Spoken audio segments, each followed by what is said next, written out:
Pertama, menjunjung dasar parti dan mentaati prinsip perjuangannya.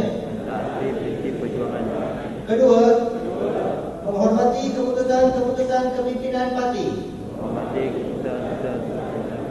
dan kepimpinan dewan.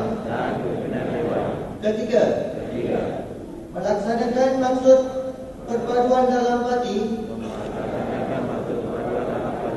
dan dalam negara ini. Keempat, menghormati segala peraturan dan peraturan dewan sebagai panduan.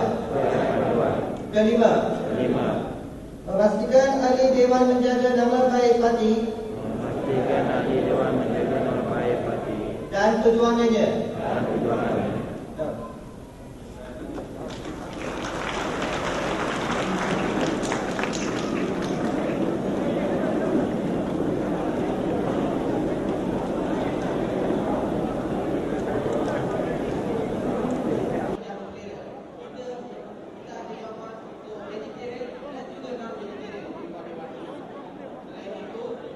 Sesi bergambar dari pihak media juga akan diadakan di atas pentas ini.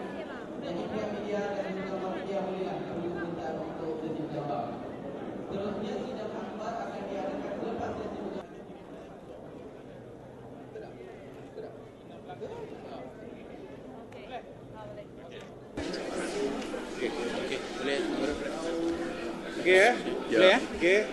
Assalamualaikum dan selamat sejahtera.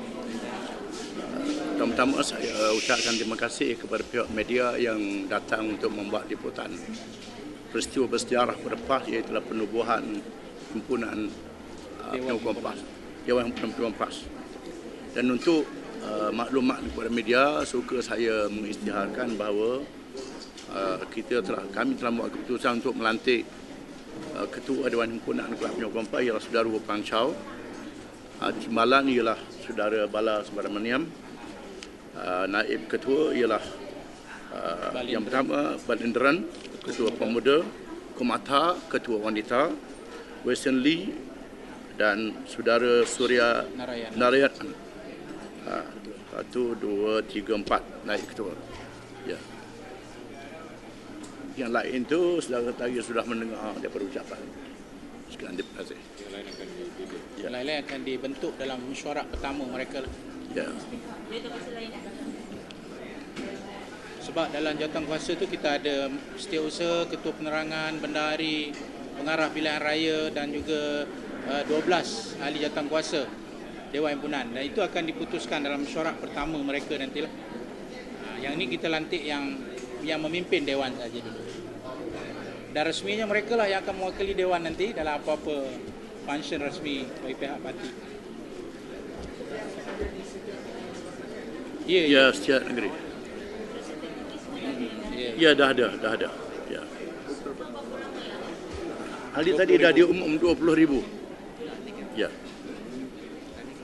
Dan anda boleh merujuk kepada aturan dan peraturan yang kami edarkan itu untuk melihat bidang kuasa dia, matlamat dia, apa dia, macam mana dia boleh berada dalam parti dan sebagainya, semua ada dalam aturan dan peraturan. Boleh dirujuklah. Ya.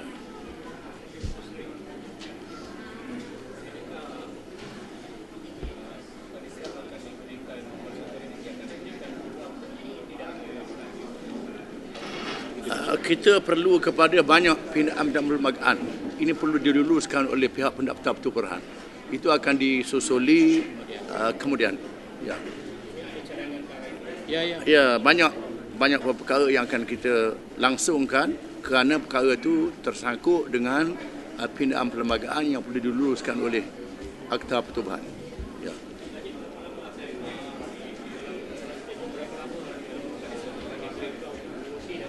Yang penting ialah mereka diberi peranan dan aktif dalam politik melalui wadah PAS. Itu yang penting. Ya.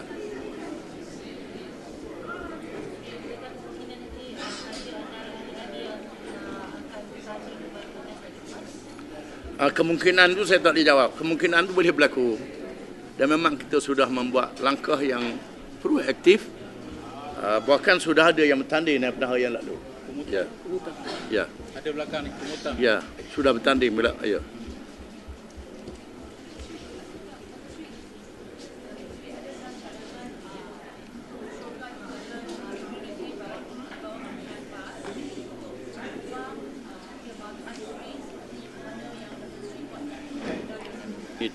Itu bergantung kepada kedudukan kerusi kita di Dewan Negeri.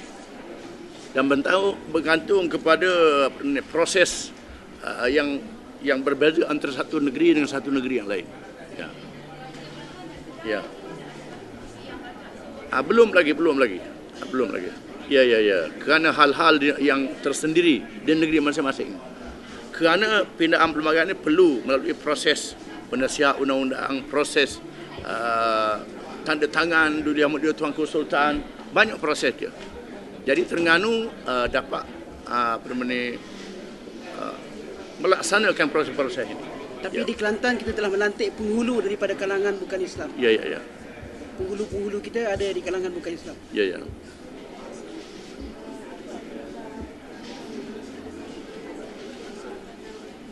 Ya. Itu dalam rangka menghadiri persidangan Persatuan Ulama Antarabangsa yang Dr. Zulkarnawi menjadi presidennya. Ya. Malam ini saya bertolak, saya akan hadiri persidangan ekonomi antarabangsa di Istanbul, dan pada 29 bulan persidangan ulama, 2 persidangan. Ya.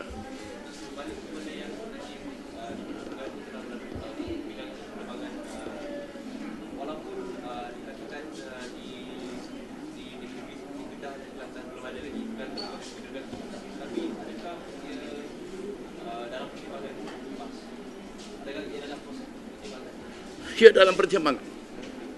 Ya.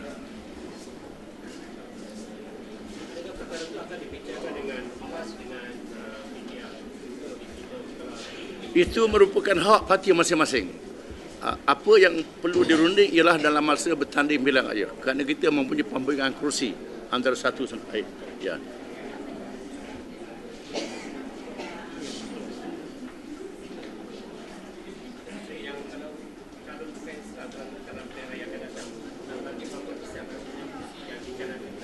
Itu dilihat kepada keperluan. Ya, keperluan. Belum lagi calon PAS berapa pun belum tentu lagi. Seluruh calon PAS tak tahu lagi berapa nak bertanding. Kerana kita ada pembahagian yang Pakatan Rakyat, banyaklah. Ya. Dan kita tidak mahu pertemuan dengan rakan-rakan parti dan Pakatan Rakyat.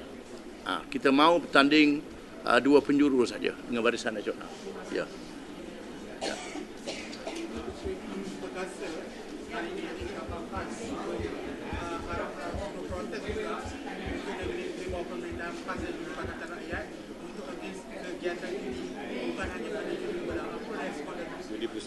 Kita sudah lama masalah penentangan judi, dan kita sudah mengambil satu tindakan yang awal.